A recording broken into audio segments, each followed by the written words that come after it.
Hi everyone and welcome to Geeky Genes. This video is a quick follow-up for the previous video where we deleted duplicating emails from this table. This time let's do a more complex task.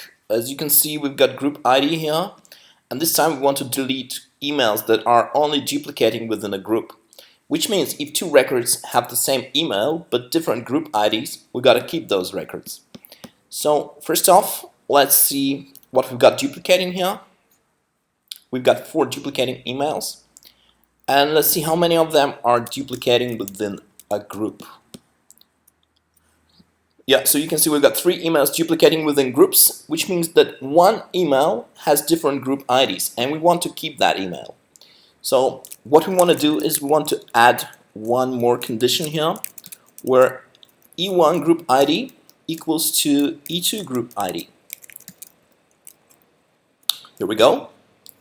3 rows affected, and let's see what we've got duplicating now. So here we've got one duplicating email, and this duplicating email clearly has different group IDs, which means that we've done the job.